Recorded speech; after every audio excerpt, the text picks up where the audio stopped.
Welcome to the first episode of the Austin Bar Association's Council of Firsts. I'm your host, Amanda Arriaga, and I am the Austin Bar President. Since 1893, the Austin Bar Association has had 14 female presidents, 8 minority presidents, and of those 8 minorities, 3 were female. This past July, when I became president, I learned I was the first Hispanic female president and the first Hispanic president in the past 18 years. This made me wonder why we didn't have more representation in this important leadership position. That's what this podcast will explore, those kinds of firsts. This podcast is made possible by a grant from the Texas Bar Foundation. I'm thrilled that our first guest for this podcast is Velva Price. You may know her as the Travis County District Clerk, but did you know that in the year 2000, she became the first AfricanAmerican president of the Austin Bar Association? Velva, thank you for being here. Well, thank you for inviting me. I'm very honored. This has been, and I think it's kind of wonderful we're doing it during Women's Month.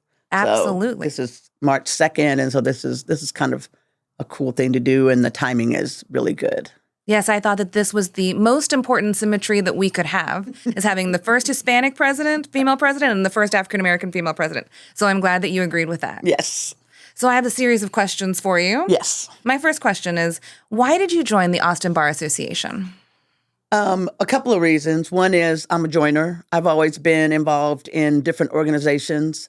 Part of it has to do with the fact that my dad was in the military, so every 2 years, the 5 of us, so it's me, my mom and dad, and then my brothers and sisters who were twins, would always go to a brand new place with brand new people. And one way to find stability was to be involved in some sort of organization. It was either church or I was very active with the Girl Scouts. And so when I came to law school here in Austin to go to UT School of Law, I was active with Thurgood Marshall. And then when I got out, I started working for a wonderful firm called Thomas O'Meara. He's still a practicing attorney here in Austin, but it was a really small firm. It was Tom, Ernest Garcia, and me. And part of the reason I decided to become more active with organizations is I needed to be more comfortable. It was kind of a litigating firm, but all the views I had were television, or I would see male litigators, and I knew that didn't fit who I was. And so I wanted to kind of talk to more people who I could connect with and feel more comfortable. And also, when you're in a small firm and you have questions, you kind of don't want to ask your boss questions that you probably think he thinks you should know. Mm-hmm. And so it was a great way for me to connect with people and ask them. And at no time did I ever feel like any question I asked was I think Tom would have been fine with it, but you always have your doubts when you're asking your boss really simple things. So that's one reason why I got involved with all the bar organizations I've been involved in, but also a reason with the Austin Bar. Mm-hmm. So I love that you're a joiner. That's how I describe myself as well. That's why I like to join things and then be in charge of things, because I like doing that. So you joined the Austin Bar, and then you became the president of the Austin Bar. Why did you want to be in the leadership of the Austin Bar? So I had been, I think part of it is I had, you get involved and you keep thinking, that's a great idea, but there's something else I would do differently, mm-hmm. or there's things that they're not doing, not that they're doing a wrong, but that things you think they should connect with differently, or that you really could put your imprint on there. And so I had been chair of various committees. I was chair of the CLE committee, which I loved, with Walker Aronson, who unfortunately has passed. And we were able to bring in really different speakers, and the turnout was on a lot of, in my opinion, on a lot of the CLE speakers was really big, and we brought in new people. And I also thought that if I became president, that I could bring in a different group of people, mm-hmm. to join the bar and to be active with the bar. And I just, stayed active. Then a position came open. I don't know. I can't remember whether it's secretary or treasurer. And I just thought that is something I would be good at. I would enjoy being president, because it really was. I will tell you, when I was president, it was an amazing year. And I had some great people who had been president before me. Jan Soifer, Mina Breeze was an immediate past president. Mm-hmm. I'm having a senior moment, but they've been just really Richard Pena, and of course, one of my big mentors is Joseph C. Parker Jr. So just to follow their footsteps and see what they added to the organization. I mean, I think why not follow in their footsteps? Yeah, I noticed, according to the calendar, you were the third female president in a row from some others. So it was me. It was Beverly Reeves. That's right. It was Beverly, Mina Breeze, and you. and then me. And then after that came Jim Coronado. Yeah. Yeah, because I had been wondering, we are potentially going to have 3 female presidents in a row coming up. Oh. And I was wondering if that was a first. And no, that happened between 1998 and 2000. So I think that is great that we had so much representation then at that time as well. I didn't even think about that. I mean, because Beverly Reeves and Mina were just so accomplished, and they were, in my mind, I'm sure that's not true in their mind, they always seemed so self-assured and they already knew where they were going and knew what they wanted to do. And I always felt like I was kind of not as, so I knew what the focus was, but I don't think I showed the same kind of self-assuredness that I saw in them. I wish, especially with Mina, I'm sure Beverly did, but I wish they had felt that. I hope they felt that to the extent that I admired both of them. Well, and you should give yourself some more credit, because I've known you for a long time, and I've never seen you not look self-assured and not command a room. Yeah, but there's a lot going on. I think, and you know this, you can hide so much. And I realized that my doubts, maybe I hit it with even more by being even more strong. I don't know. So I always thought it was very obvious I was having doubts. Well, I love that y'all were the original three-peat, and we might have that again coming up soon. So I think that's exciting, especially because it's Women's History Month. Oh, that's right. That's great. That's right. So not a gotcha question. It's more sort of a back-in-time perspective. What's the biggest issue you faced while you were president? It could be something that was happening within the Austin Bar, within the legal community, within Texas. I think for me, my focus was on media, because I know that television, radio, and at that time, this tells you how old I am, we did not have, the internet, and we didn't have social media, but they had they shaped what people thought about lawyers. They shaped what people thought lawyers should be. They shaped the way lawyers even viewed themselves. And so I thought that that's something we should explore and figure out how we can either overcome it or combat it. And so I was very blessed to have a friend. Okay, follow this. I had a friend who knew an author, who knew a Hollywood producer who had produced a show with Cicely Tyson and Melissa from Little House on the Prairie.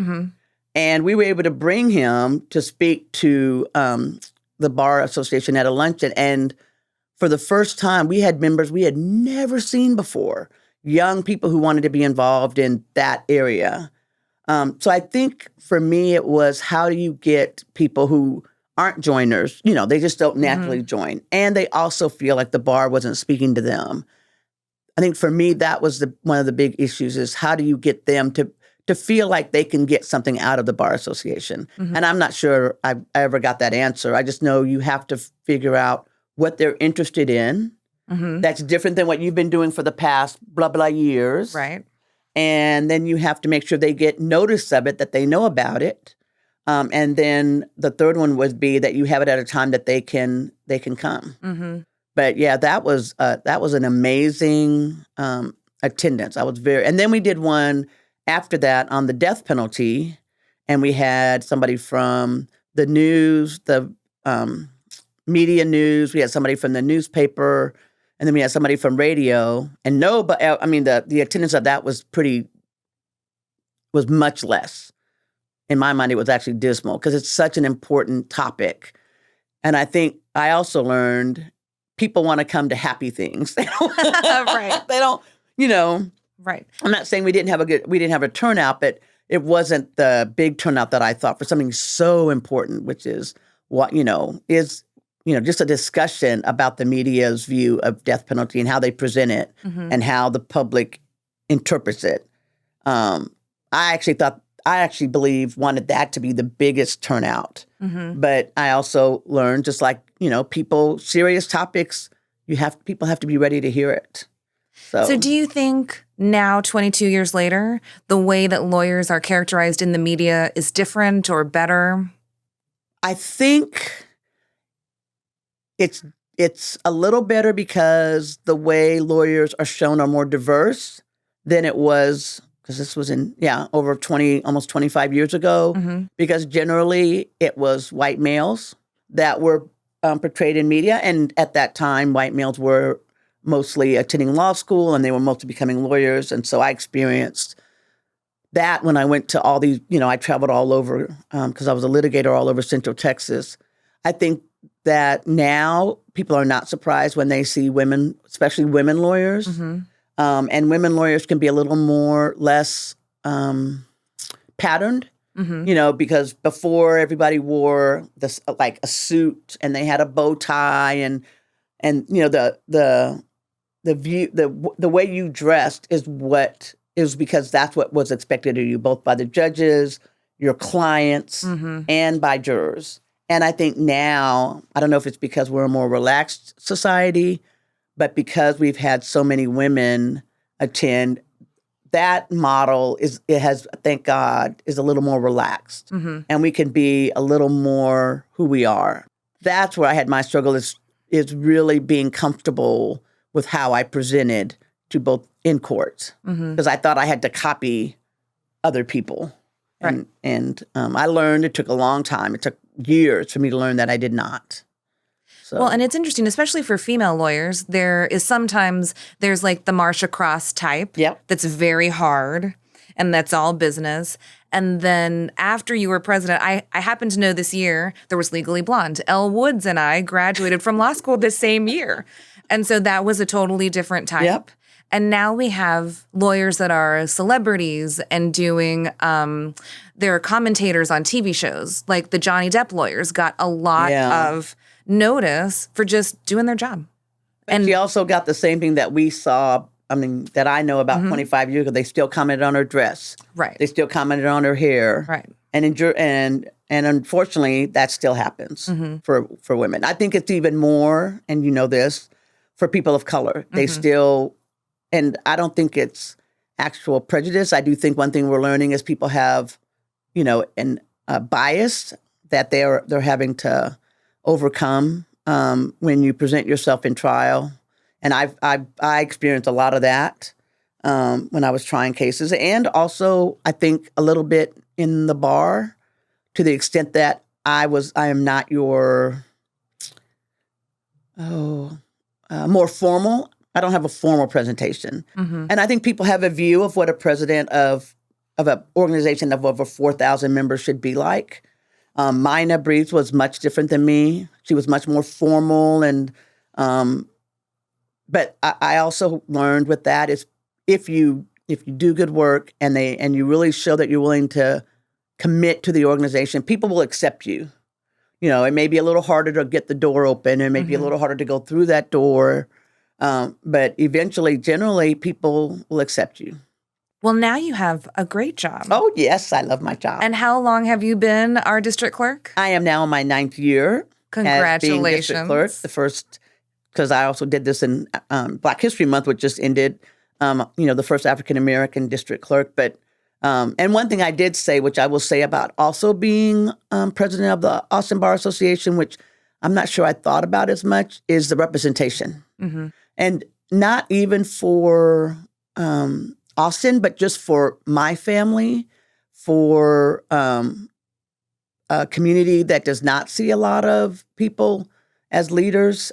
That means a lot for the African-American community to see people who are obtaining jobs and positions that they never have obtained before. And not because then it becomes easier for another generation to assume that position. So I think that was and when I was president of the Austin Bar, and I've told you this, I loved it. We had a big function where everybody from my church would come. They knew I was the president of the bar.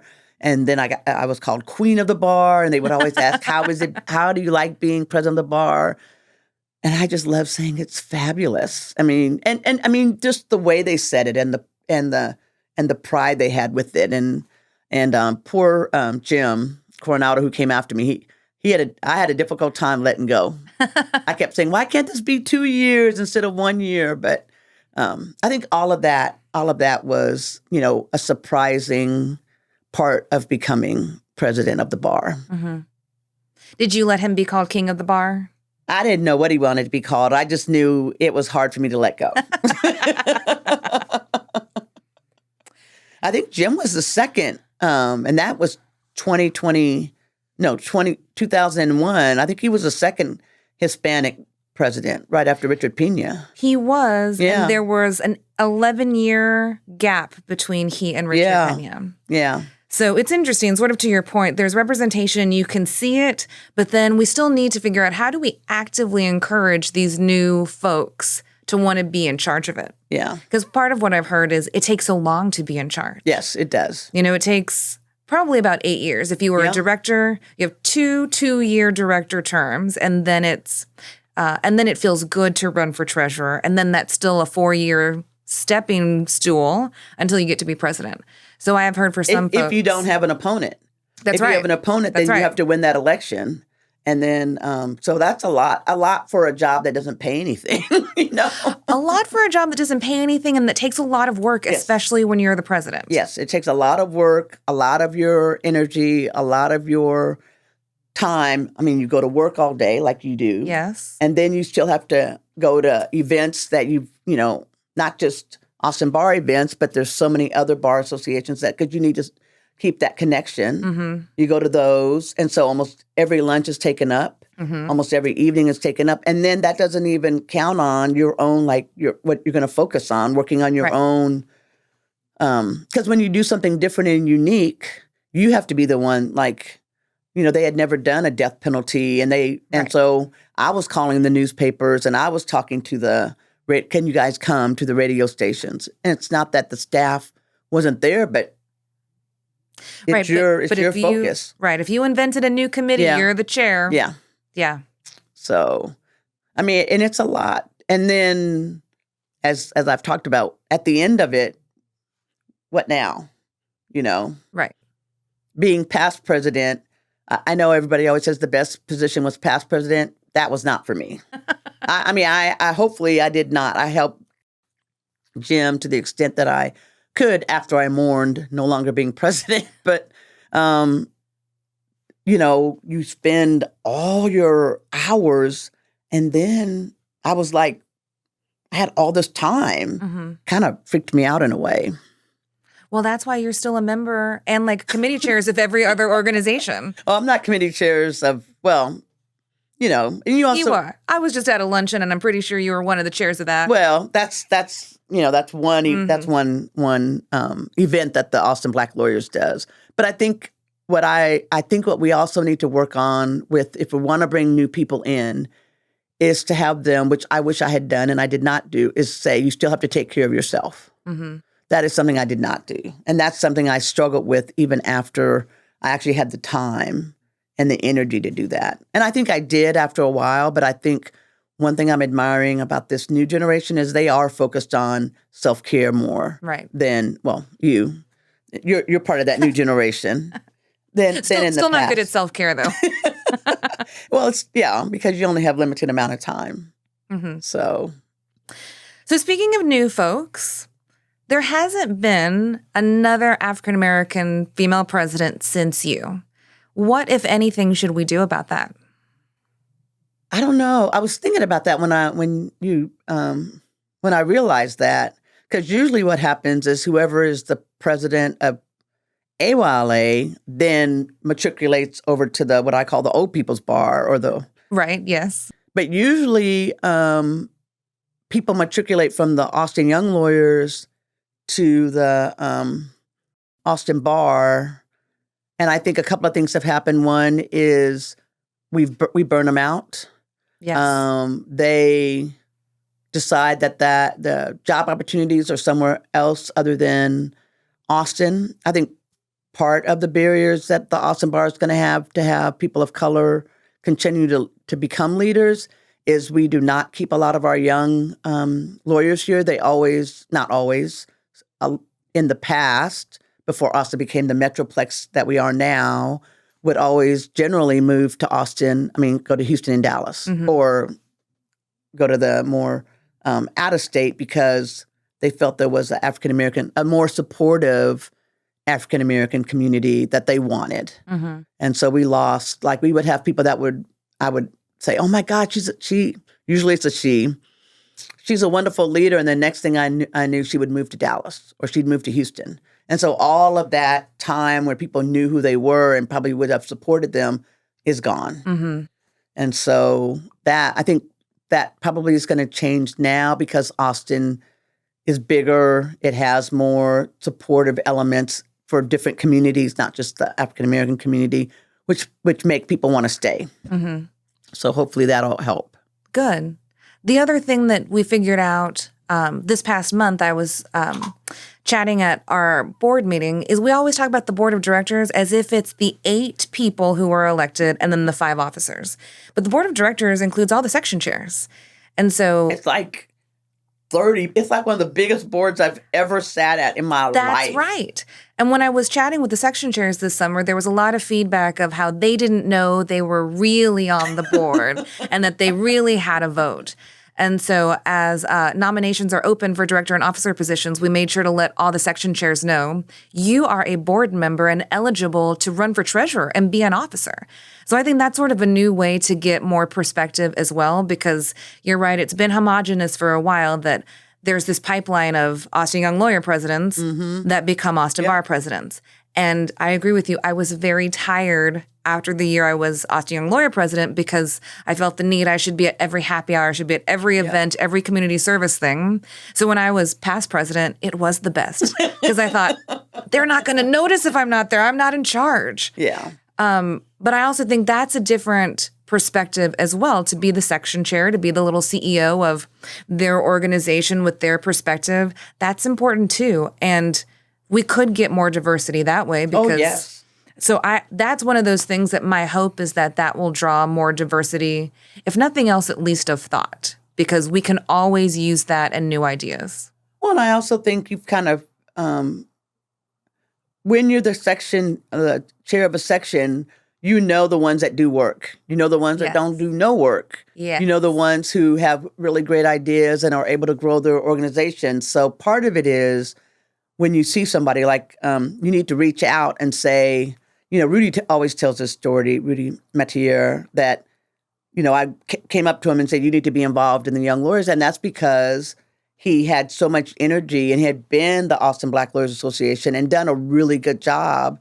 And you don't want to lose that. You want to make sure that then transfers to a bigger organization and they put their imprint. That's what I want to make sure we're clear about, what they want to do on a bigger group of people. And so part of it is to see somebody that's the head of the criminal law section who comes in with a different perspective, because we know the Austin Bar is a very civil, unfortunately, that's what we hear all the time. Yes. A very civil, heavy bar, and bring them on board. Because I wonder, if we look at that list, how many people practice criminal law that have been presidents?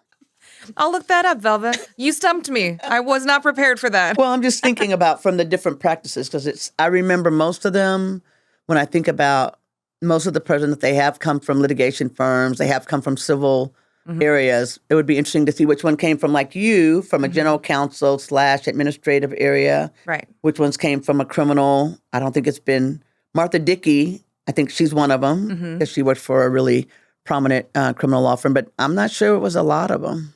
So you talk about making your mark in a bigger place. Before you were president of the Austin Bar Association, you were president of the Travis County Women's Lawyers Association and the Austin Black Lawyers Association. Why was it important to also lead the Austin Bar? Well, I think part of it was both with ABLA and TCWLA, I realized we had made, as president, hopefully as president, they felt like I had made some positive changes. They also felt like I felt very comfortable with both of those organizations. And once again, I think as I've said, once people recognize that you do really good work, that your commitment and your both to the organizations show that, result in something, then I started getting asked to do stuff with the Austin Bar. Velva, we really liked what you do with ABLA. Can you then become committee of, that's how I became, I think, the CLE chair, because I can't remember what president appointed me to that, because I did all the, CLEs with TCWLA and with ABLA. And so I think I knew that I could hopefully make a difference. And so I wanted to do it, just on a bigger platform. Plus, really, my love is truly with Austin Black lawyers. It also was with Travis County women lawyers. But I actually love still the Austin Bar and still participate in it. It's it's, of course, no organization is perfect, but it is an organization that wants to do better and tries to do better. It may not hit the mark like all places, but the way they really want to help the community and benefit the community and have lawyers be a part of the community, it doesn't get better than that. Well, yeah, and you were queen of the bar. So Yes. Of course you love the Austin Bar. They made you the queen, and we've never had one since. Yes, and I'm still, hopefully, I still participate in it, and still, not to the extent I did before, but yeah. So, I still think Austin Bar does so much that it's not recognized for, which is, always so sad. So, but every time I ask them to participate in community organizations, the Austin Bar never says no. They just say, how can we help? Like when we started the expunction clinic, I worked with Debbie Kelly. We were able to get a grant through the AYLA, and we were able to get volunteers, and that turned out to be one of the most impactful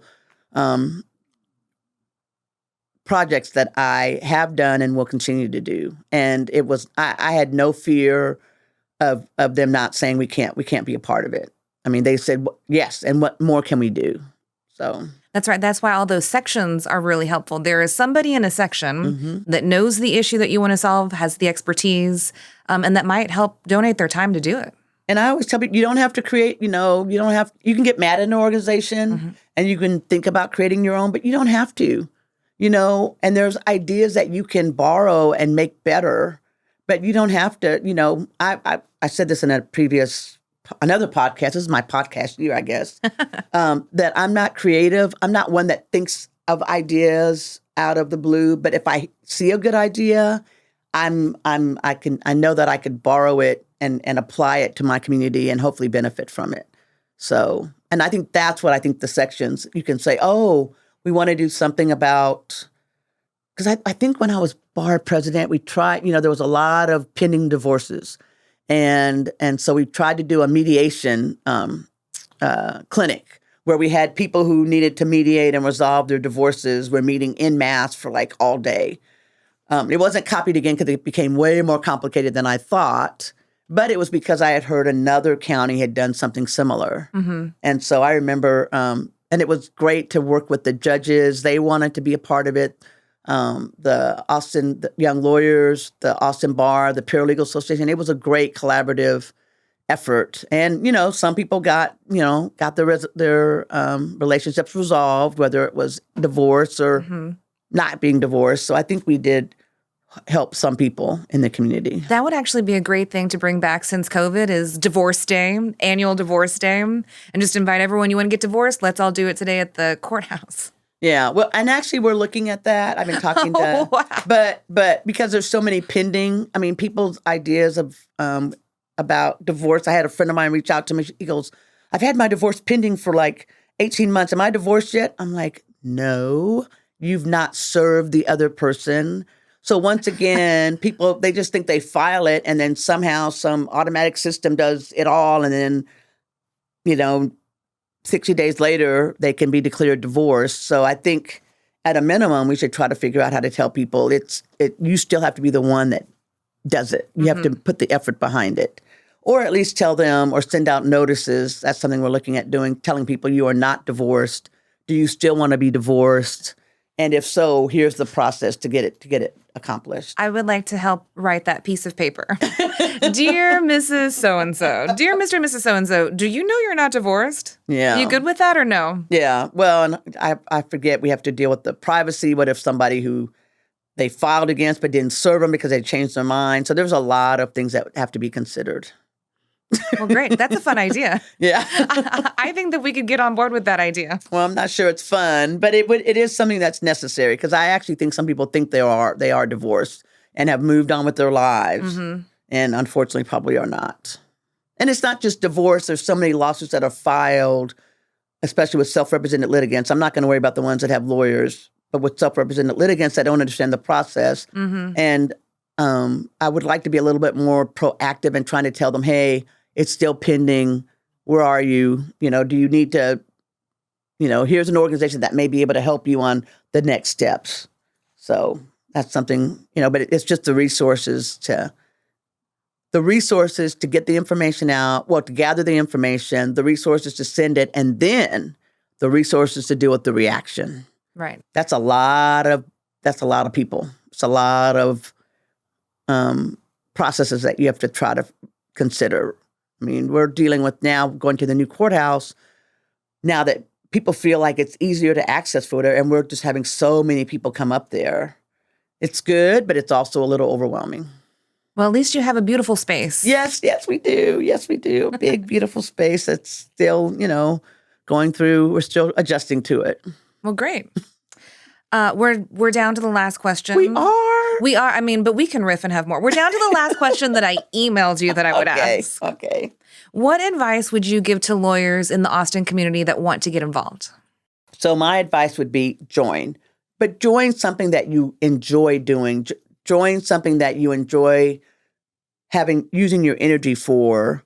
I think I said this before. People can spot posers. They can spot that the reason you joined it is because it's for you to try to get another job or to network so you can possibly run for something. But people also can spot if you have all this positive vibe and this positive energy and you want to do something so that you can make a difference. I think people are very intuitive about that. And so join something that gives you joy because it is a lot of work.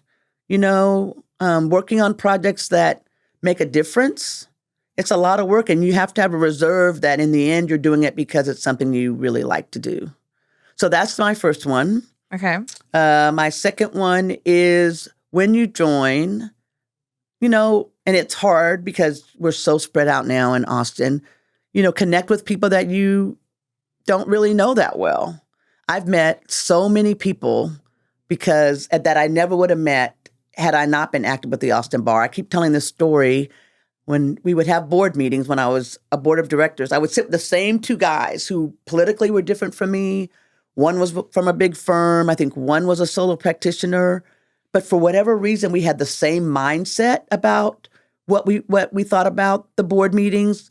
We had the same mindset of what positions we wanted to take. And it was just, I never would have felt that. I never would have been connected to those guys, but for the Bar Association. I just thought, when I think about those two, I just still have a smile on my face. And that's the other thing the bar does. It just introduces you to people that are from so many different spaces that we're now so big, and you know this, that if you practice in the family law area, that's generally all you see. Right. If you practice in the probate area, we now have just a probate courthouse. So you don't even get to see people who practice in another area of litigation because you're going to the probate courthouse. And now we have the criminal courthouse. So all the criminal lawyers who solely do that, they're generally going to the criminal justice center. And so how do you connect with people that practice differently, that in a way have a different practice, but may still have the same mindset that you do? And the bar gives you that. No matter what bar you do, we have all these different bar, but the Austin bar being the biggest and the most diverse, I think gives you that on a single platform, in a single space. Well, and it's interesting because to brag about the sections again, to your point, when we had COVID, we had bench bars scheduled already for a date with the programming. And we realized we couldn't have an in-person bench bar, and we didn't want to steal all of the great programming. So we decided to pivot to something called Couch Bar that would happen entirely on Zoom from your couch. Yeah. And we were able to get a brand new agenda with a brand new day of CLE within 48 hours by asking all of the sections, who's interested, who has something to say. And it was interesting because one of the things I love doing is featuring people that don't always present. And we got a whole host of people, including a podcast from the UT School of Law. Oh, that's right. I did listen to that. Yeah, we had that National Security Law podcast. Yeah. But it was neat because it was just, the Austin Bar sort of was asking, how can we serve our members? How can we do it for free? How can we do it at home? And the bar leadership responded immediately and said, I'll help. I'll give my time and, I'll do that and invent something different with just a matter of days. And so I think that was a really great time that the legal community knew we got to do something. Yeah. It's only a couple months in and we're already tired of looking at our families. We're tired of our pajamas, but we still like wearing them. Yes. We still like our stretchy pants. You also, I feel like, gave 2 hashtags for this podcast, which is people can spot posers. Well, we're not going to put that on there. And join with joy. Yes, I like that one. Join with joy. I like join with joy. Yes. Let's do that. Let's do the more positive one. Okay. Let's do the more positive one. But yeah, join with joy, because I know that's what kept me connected with all the bar associations is I just loved the organizations and I knew they made a difference. And I, because of the Travis County Women Lawyers, that led me to meet Margaret Cooper, who became one of my best friends. The Austin Black Lawyers Association introduced me to Iris Jones, who hired me to work for the city of Austin. Let's see, I'm trying to think how I got so most jobs that I've gotten have been because of a connection with somebody that I have met, generally through the Bar Association. Mm-hmm. When I worked at State Farm, it was because I worked for Dana at the city, and then she knew somebody who introduced me to to Don Kothman, who was hiring. But I think without that, if I just did my work, I may have gotten these other jobs that I ended up really loving, but who knows? Mm-hmm. Who knows? But it did introduce, they knew me. They knew, they had heard about my reputation. Hopefully, I'm sure it was positive or they wouldn't have hired me. So I'm trying to be more positive. And so the bar did, maybe the networking wasn't as obvious when I talked to you about my really bad times, but it did get me jobs eventually. Well, that's great. And you are great, and you are very leadery and very special. Leaderly? What's the word? Leadery. Leadery? Yes, you're very You've been in charge of so many things. How could you not be leadery? Well, you're leadery. You are positive. Okay. You are special. So take whatever negativity out of there. Okay. I don't like it. And I will come after you and remind you about that. Velva, do you have any closing thoughts that you would like to share with our listeners? I think after talking to you, it's to, once again, I think it is to have joy in whatever you do. Because being a lawyer is exhausting and it is tiring and it is, you basically are helping people when they are in the worst space of their life. And you've still got to find a positive reasons of what you're doing and why you're doing it. And you need to apply that same thing to when you're working on legal organizations because, you're still making programs and projects about the legal society, which is where, it's not the most positive environment. And so find the positive reasons. I like that. Find the joy. Yes. Find the positive reasons why you're doing it. And even if it's small bites, know that you are making a difference.